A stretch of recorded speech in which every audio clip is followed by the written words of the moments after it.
Bismillahirrahmanirrahim. Alhamdulillahirabbil alamin. Wassalatu wassalamu ala asyrafil anbiya wal mursalin sayyidina maulana Muhammadin wa ala alihi wa ashabihi ajma'in. Qala al-musannif rahimahullah al-imam Abu Hamid Muhammad bin Muhammad al-Ghazali. Kitabun niyyati wal ikhlas. Bismillahirrahmanirrahim. Nahmadullaha hamdas syakirin wa nu'minu bihi imanal muqinin wa nukirru bi wahdaniyatihi iqraras sadiqin wa nashhadu an la ilaha illallah rabbul alamin wa khaliqus samawati wal aradin wa mukalliful jinni wal insi wal malaikatil muqarrabin ayya'buduhu ibadatal mukhlisin. Wa qala ta'ala wa ma umiru illa liya'budullaha mukhlisina lahuddin fama lillah illa ad-dinul khalisul matin fa innahu aghnal aghniya an syarikatil musyarikin wassalatu ala nabiyhi Muhammadin sayyidil mursalin wa ala jami'in nabiyyin wa ala alihi wa ashabihi at-tayyibin at-tahirin. Amma ba'd. Adapun sesudah itu, sesudah puji-pujian kepada Allah, sesudah syahadat, sesudah salawat dan salam, maka telah tersingkap bagi orang-orang yang mempunyai hati dengan penglihatan iman dan nur-nur Al-Quran, bahwa tidak bisa sampai kepada kebahagiaan kecuali dengan ilmu dan ibadah. Tidak akan bisa mendapatkan kebahagiaan yang sebenarnya, kebahagiaan yang hakiki, kecuali dengan bermodal ilmu dan ibadah. Manusia semuanya binasa kecuali orang-orang yang berilmu. Dan orang-orang yang berilmu semuanya binasa kecuali orang-orang yang beramal, kecuali orang-orang yang mengamalkan ilmunya.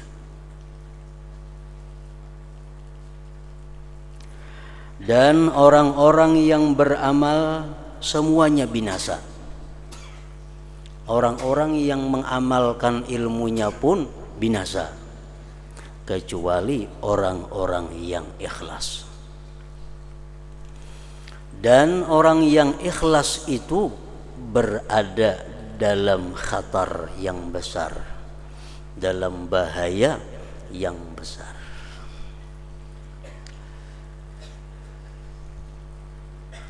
Sebab amal ibadah akan bermanfaat apabila mana dilakukan dengan ikhlas. Dan ikhlas itu akan bisa berguna, akan bisa bermanfaat apabila kita bisa mempertahankan keikhlasan itu sampai akhir hayat kita. Kita hari ini bersedekah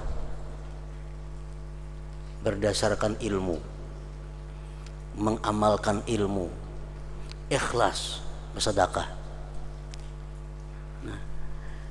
Itu akan menjadi pahala apabila keikhlasan yang kita lakukan pada hari ini itu bisa kita pertahankan sampai akhir hayat kita. Apabila dalam perjalanan hidup kita keikhlasan itu rusak, maka di akhirat tentu kita akan mendapat balasan di sisi Allah Subhanahu wa ta'ala. Makanya hadis-hadis Rasulullah mengatakan, man jaa bil hasanati Barang siapa yang datang nantinya menghadap Allah dengan membawa amal kebajikan. Nah, berarti apa? Berarti amal kebajikan yang dilakukan itu bisa dipertahankan sampai kita mati. Banyak orang yang beribadah, banyak orang yang beramal baik, namun binasa di tengah jalan. Nah, ada beberapa sebab yang sudah kita baca, kita ketahui dalam kitab-kitab yang dahulu, sebab-sebab yang menggugurkan amal. Antara lain seperti nadam, penyesalan. Penyesalan itu menggugurkan satu ibadah. Umumnya kita bersedekah 10 tahun yang lalu, padahal ikhlas sedekah kita. Sekarang kita baru sadar, dahulu aku memberiakan itu bersedekah, jakawah ini larang bener itu harganya. Nah, asal menyesal di hati ini menyedekahkan itu bahari. Nah, itu menggugurkan pahala 10 tahun yang lalu yang kita sedekahkan, walaupun itu ikhlas. Makanya tadi orang yang ikhlas itu pun berada di dalam khatar yang besar, dalam bahaya yang besar.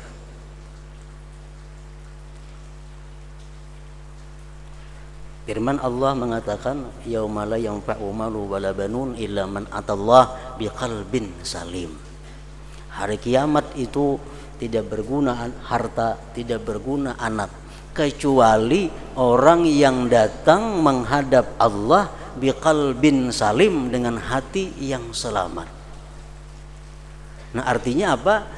Amal ibadah yang dilakukan itu akan berguna apabila sampai kita mati bisa menghadap Allah membawa dengan amal ibadah itu.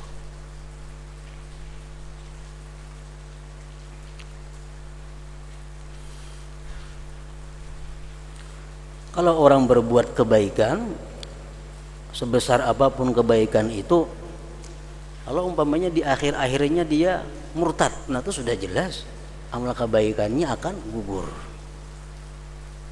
Tapi banyak hal yang menggugurkan amal dan perbuatan itu. Seperti kita ikhlas membantu si fulan, kita ikhlas memberikan pertolongan kepada si fulan. 20 tahun berikutnya lalu kita menyebut-nyebut, dahulu tahu lah ikam 20 tahun yang lalu tuh si fulan itu kada napa-napanya, aku nang membantuinya, aku nang modaliinya, jangan tidak ada jadi napa-napa. Padahal 20 tahun lalu kita ikhlas membantu itu. Tapi karena sekarang ini kita menyebut-nyebut, itu akan menggugurkan pahala.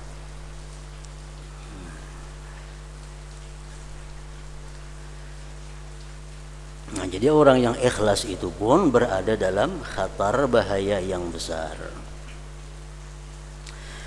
Amal perbuatan tanpa niat adalah suatu kepayahan.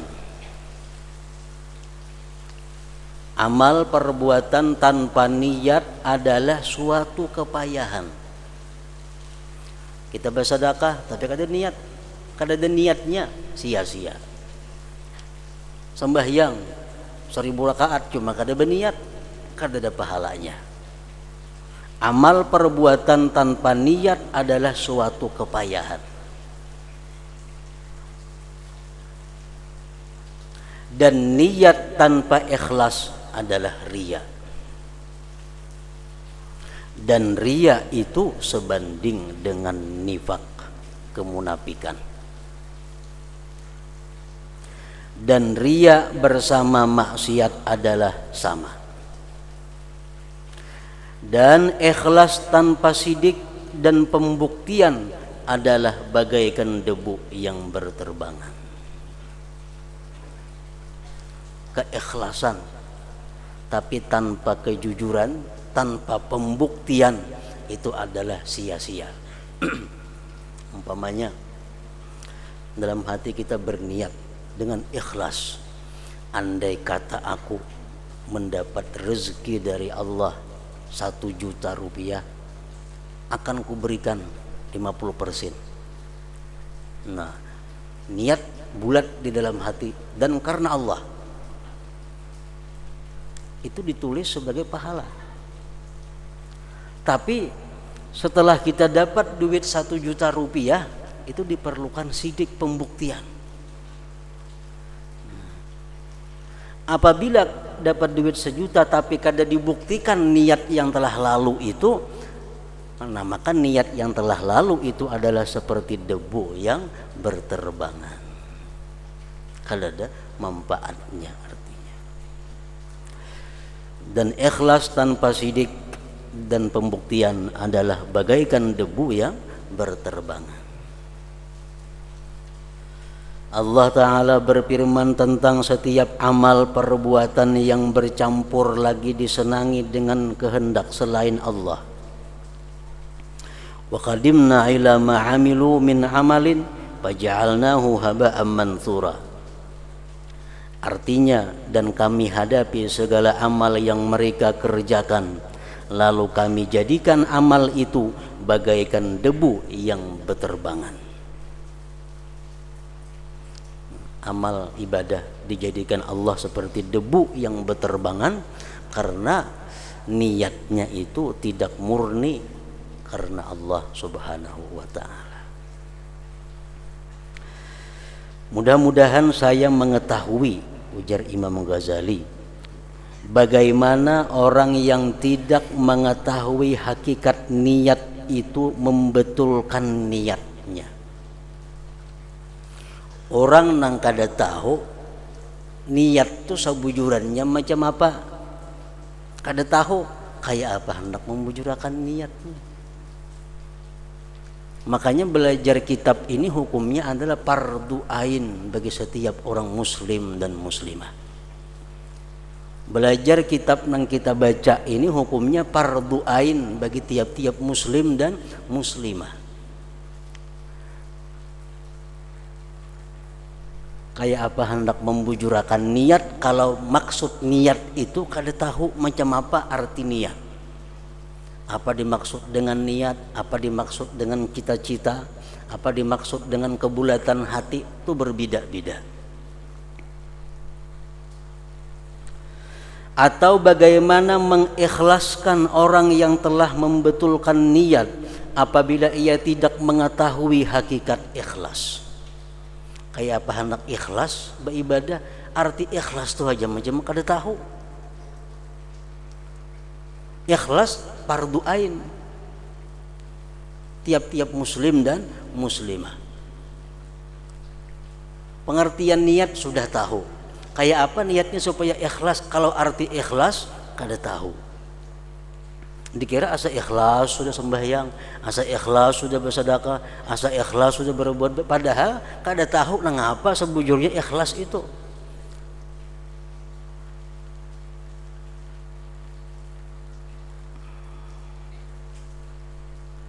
Atau bagaimana orang yang ikhlas menuntut dirinya dengan sidik apabila ia tidak mengetahui arti sidik itu dengan sebenarnya.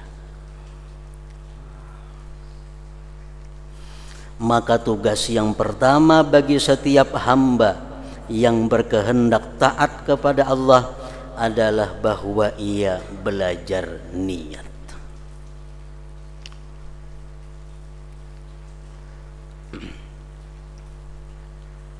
Kebanyakan kita mengartikan niat sembahyang umpamanya. Dikira niat sembahyang tuh yang waktu Allahu Akbar itu dalam hati saja aku sembahyang fardu zuhur 4 rakaat mengikut imam. Dikira itu niat, padahal itu bukan niat. Makanya panjang Allah berapa panjangnya. Kenapa? Baca dalam hati saja aku sembahyang fardu zuhur 4 rakaat menghadap kiblat mengikut imam tunai karena Allah Ta'ala. Nah dikira itu niat, padahal itu bukan niat. Bukan niat itu. Maka tugas yang pertama bagi setiap hamba yang berkehendak taat kepada Allah adalah bahwa ia belajar niat. Pertama-tama agar berhasil pengertian itu. Kemudian ia membetulkannya dengan perbuatan setelah memahami hakikat sidik dan ikhlas. Yang keduanya menjadi perantara hamba kepada keselamatan dan kemurnian. Dan kami menyebutkan makna-makna sidik dan ikhlas dalam 3 bab. Bab yang pertama tentang hakikat niat dan maknanya.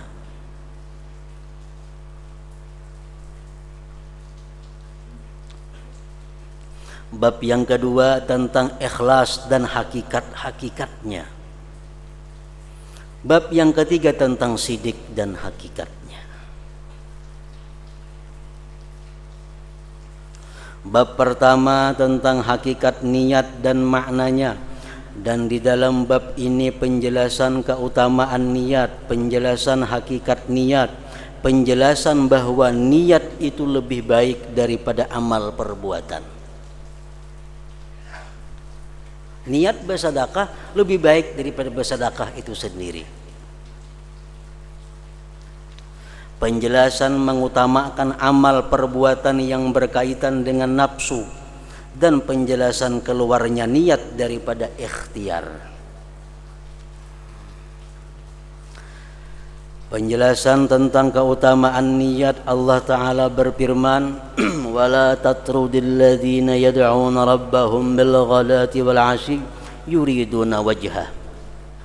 Artinya janganlah kamu mengusir orang-orang yang menyeru Tuhannya di pagi hari dan sore hari sedang mereka menghendaki keridhaannya.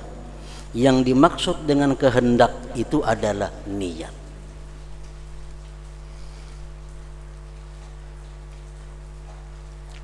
Waktu di Mekah Rasulullah Sallallahu Alaihi Wasallam beliau duduk di satu tempat dikelilingi oleh sahabat-sahabat beliau, yang mana sahabat-sahabat beliau pada awal-awal Islam itu adalah kebanyakan para fakir miskin dan hamba sahaya.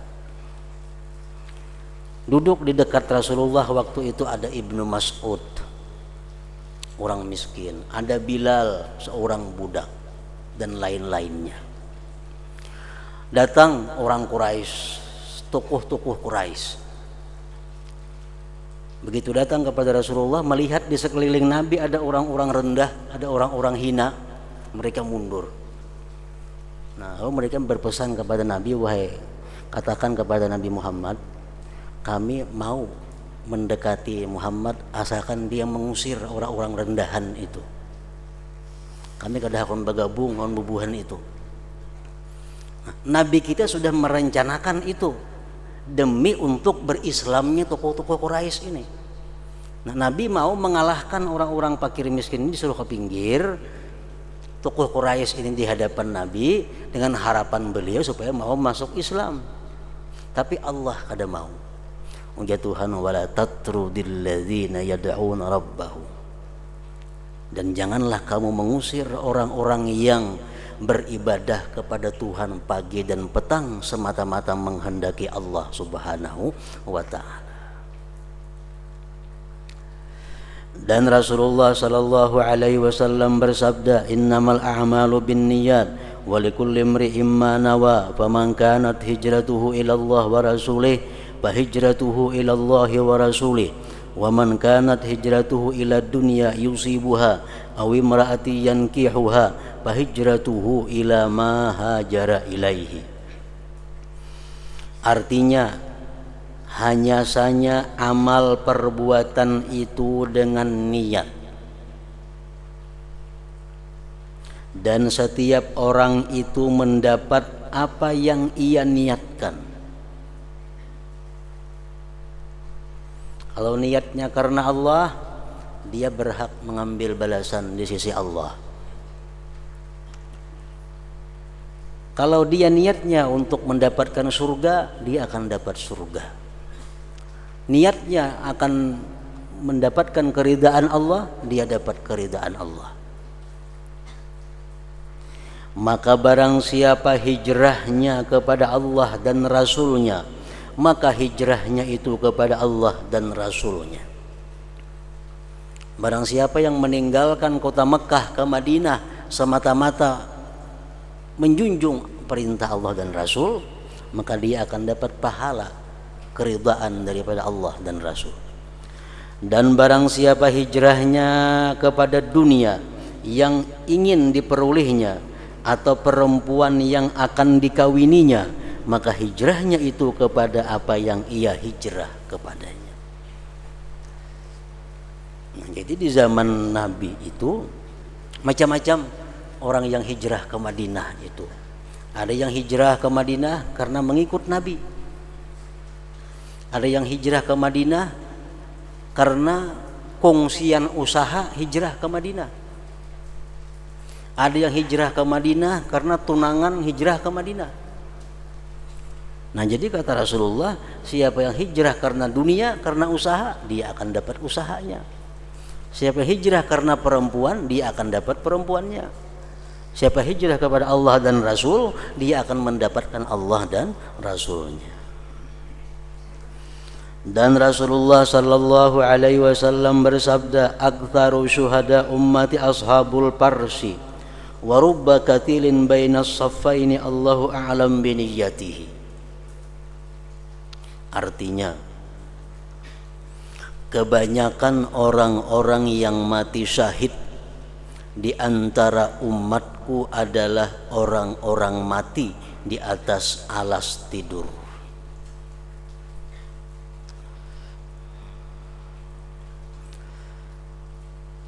Jadi artinya, ujar Nabi kita, orang yang paling banyak mati syahid di antara umatku itu adalah orang yang mati di atas hamparannya, bukan mati waktu peperangan.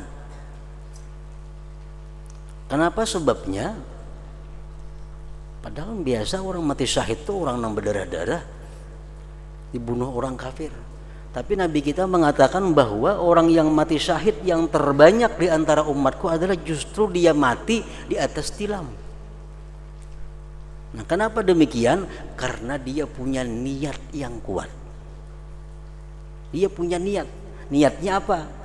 Dia punya niat, andai kata ada peperangan fisabilillah, aku rela mati di jalan Allah. Nah, niatnya kuat. Walaupun kada terjadi peperangan, walaupun dia mati di atas tilam, tapi dicatat Allah sebagai syuhada, sebagai orang yang mati syahid. Nah, ini kekuatan niat. Kekuatan niat. Dan banyak orang yang terbunuh di antara dua barisan perang itu, Allah Maha mengetahui dengan niatnya. Banyak orang yang mati fisabilillah secara zahir ikut berperang, tapi Allah tahu hatinya. Ada yang perang sabilillah ikut karena mengunting hartanya. Ada orang yang perang sabilillah ingin balas dendam kepada musuhnya. Ada orang kafir kebetulan musuhnya. Pas ada perang sabilillah, kesempatannya membalas dendam, membunuh musuhnya itu. Nah, ini bukan karena Allah. Walaupun dia mati dalam perang itu, dia akan dikeluarkan daripada syuhada, orang-orang yang mati syahid. Nah, walaupun kita mati di atas tilam, tapi kita punya niat yang kuat bahwa andai kata ada peperangan, kita rela mati di jalan Allah. Nah, kita sebagai syahid. Makanya tadi niyatul mukmin khairun min amalihi. Niat seseorang itu lebih baik daripada perbuatannya. Jadi antara umat dahulu dan umat yang terakhir, umat yang terakhir ini bisa mengejar kekurangan-kekurangan daripada umat yang dahulu itu dengan niat. Dengan niat. Nah, kita punya niat yang kuat, andai kata andai kata aku hidup bersama Rasulullah sallallahu alaihi wasallam, andai kata aku hidup di masa beliau, maka separuh hartaku ini akan kuserahkan kepada beliau untuk sabilillah. Nah, dicatat Allah bahwa kita menyumbang Rasulullah separuh harta. Asal bujur-bujur niatnya mantap. Asal bujur-bujur niatnya mantap.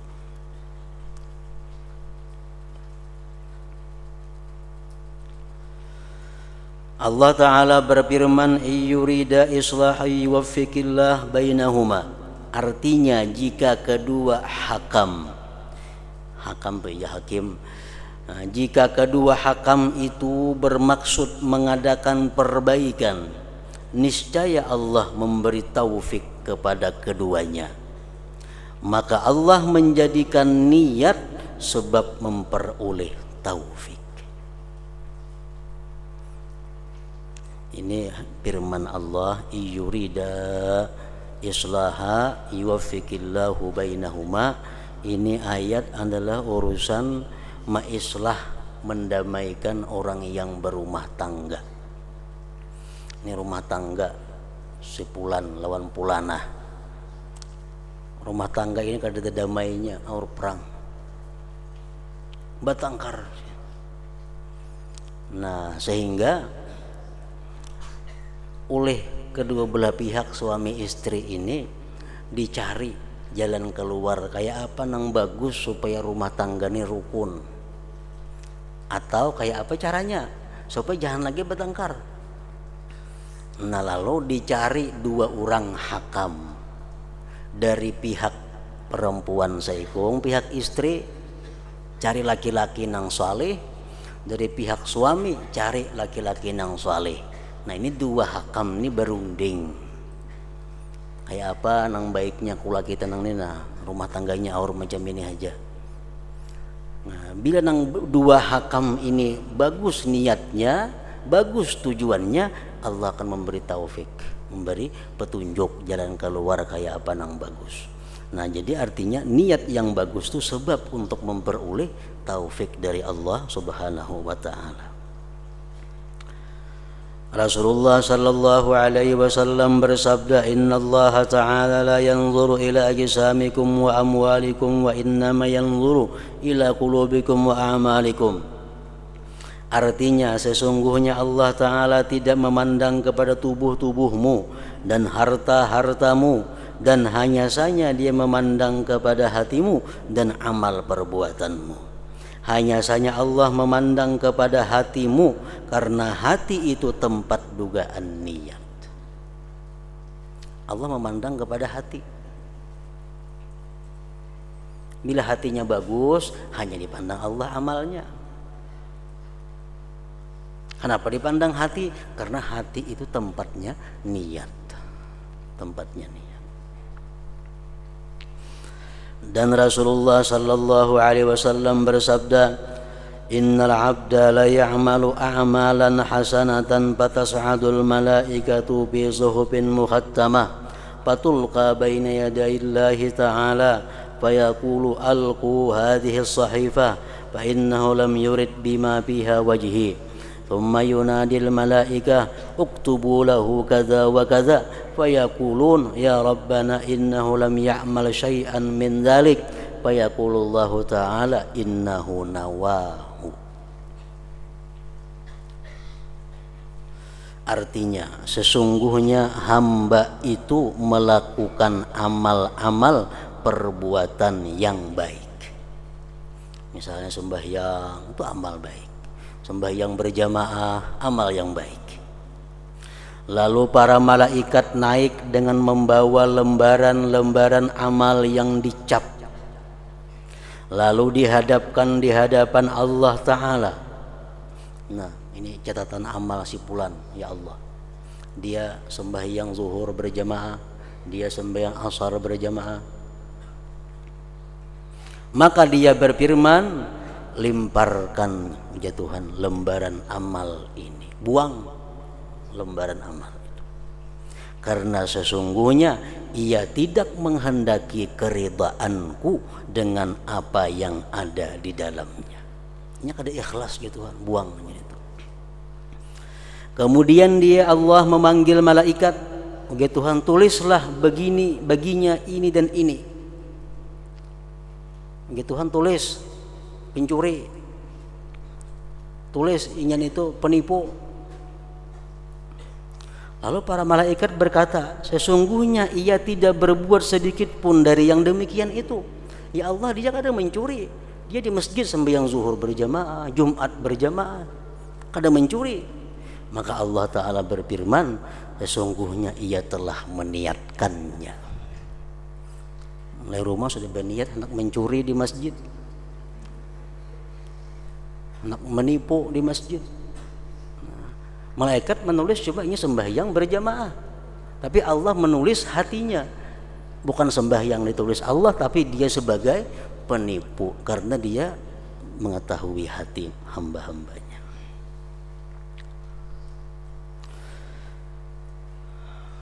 Sesungguhnya ia tidak berbuat sedikit pun dari yang demikian itu. Maka Allah Ta'ala berfirman, sesungguhnya ia telah meniatkannya.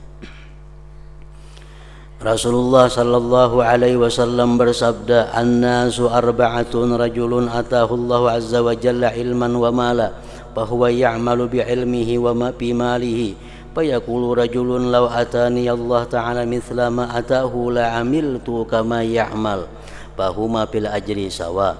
Wa rajulun atahu Allah ta'ala malan wa lam yu'tihi ilma, fa huwa yatakhabbatu bi jahlihi fi malihi, fayaqulu rajulun law atani Allahu mithla ma atahu amiltu kama ya'malu fahuma fil wizri sawa."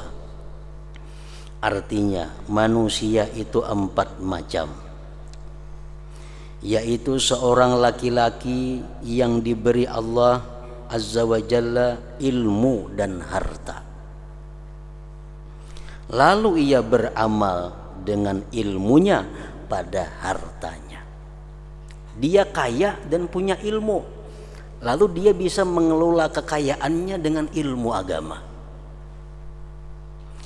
Lalu laki-laki lain berkata, seandainya Allah memberi kepadaku seperti apa yang diberikan kepada orang itu, niscaya saya beramal sebagaimana ia beramal. Maka keduanya dalam pahala adalah sama. Dan seorang laki-laki yang diberi oleh Allah Ta'ala harta tetapi tidak diberi ilmu, lalu ia bertindak dengan kebodohannya pada hartanya, lalu laki-laki lain berkata, seandainya Allah memberi kepadaku seperti apa yang diberikan kepada orang itu, niscaya saya berbuat sebagaimana ia berbuat. Maka keduanya dalam dosa adalah sama.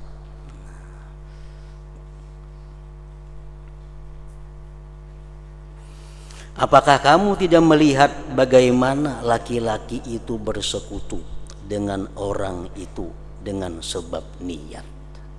Dengan sebab niat sama dapat pahala, dengan sebab niat sama mendapat dosa.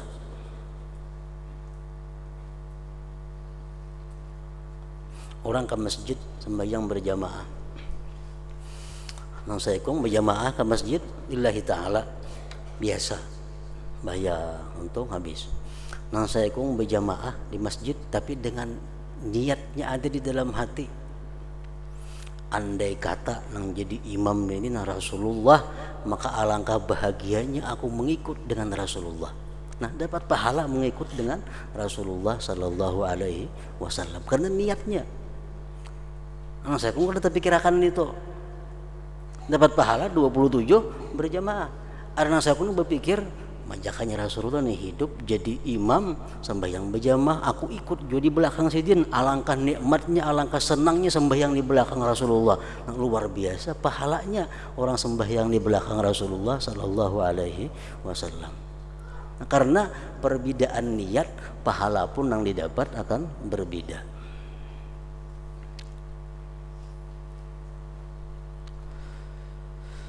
Begitu pula hadis Anas bin Malik bahwa ketika Rasulullah sallallahu alaihi wasallam berangkat pada perang Tabuk, maka beliau bersabda, "Inna bil madinati aqwaman ma qata'na wadiyan wala wati'na mauti'an yaghizul kuffara wala anfaqna nafaqatan wala asabatna makhmasa illa syarikuna fi dzalik wa hum bil Madinah." Qalu wa kaifa dzalik ya Rasulullah? Walaisu ma'ana, qala habasahumul uzru fasyariku bihusnin niyyat.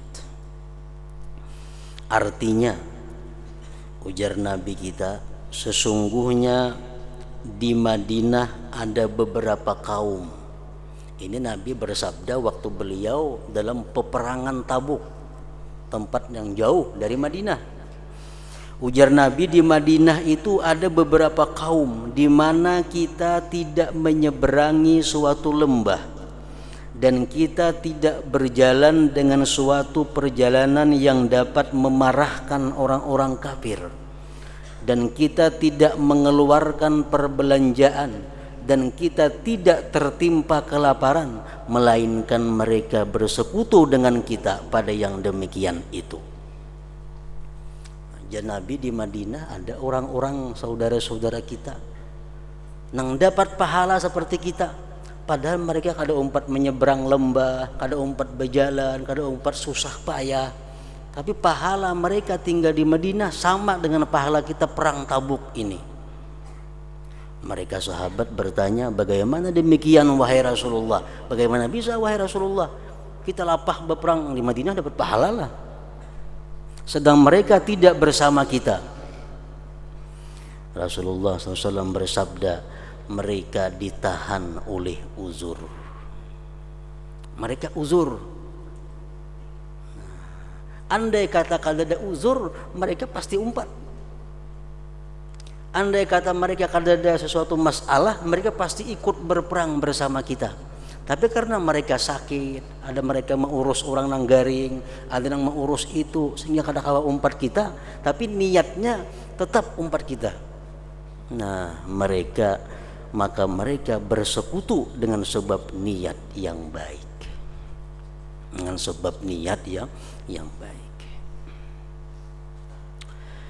Dalam hadis Ibnu Mas'ud disebutkan, man hajara yabtaghi syai'an fahuwa lahu. Artinya barang siapa berhijrah untuk mencari sesuatu, maka ia bagi sesuatu itu. Lalu seseorang laki-laki berhijrah, kemudian ia mengawini seorang perempuan dari kami, maka ia disebut muhajir Ummi Qais. Laki-laki ini hijrah ke Madinah karena tunangannya Ummi Qais hijrah ke Madinah. Hendak ada umpat hijrah, tia tunangan hijrah, umpat juga ke Madinah hijrah, sampai di Madinah kawin lawan tunangan. Jadi padahal orang inyan itu menghijrahi Ummi Qais ngarannya, bukan hijrah ke Madinah, kada hijrah kepada Ummi Qais. Begitu pula dalam hadis bahwa seorang laki-laki terbunuh fisabilillah dan ia dipanggil qatilul himar, orang yang terbunuh karena keledai, karena ia memerangi laki-laki lain untuk mengambil harta salapnya dan keledainya. Orang yang dibunuh di jalan keledai ngarannya. Lalu ia terbunuh atas demikian, maka ia disandarkan kepada niat. Dalam hadis Ubadah dari Rasulullah sallallahu alaihi wasallam bersabda, man ghaza wa huwa la yanwi illa iqala falahu manawa. Artinya barang siapa berperang sedang ia tidak berniat kecuali tali pengikat, maka ia memperoleh apa yang diniatkan. Yang dalam perang itu ada harta yang disebut ghanimah, ada harta yang disebut ngarannya salab. Salab itu adalah harta yang ada di tubuh orang kafir. Misal orang kafir pakai gelang jam, orang kafir beutas, orang kafir beikat pinggang, orang kafirnya bakuda, orang kafirnya bepedang, berhadapan lawan kita, kita bunuh orang kafir itu. Nah, seluruh harta yang ada pada diri orang kafir itu ampun kita. Itu ngarannya salab. Nah, jadi sebagian orang Islam ada yang maunting namanya orang kafir nang tasugih itu ditanginya. Nah, karena utas kiri kanan, gelang jam macam-macam di tangan banyak. Nah, jadi itu ngarannya orang yang berperang karena itu. Nah, kalau dalam peperangan itu kita dapat kebun, dapat gedung, dapat macam-macam, nah itu ngarannya harta ghanimah, harta pampasan perang. Kalau dalam tubuh orang kafir itu ngarannya harta salab.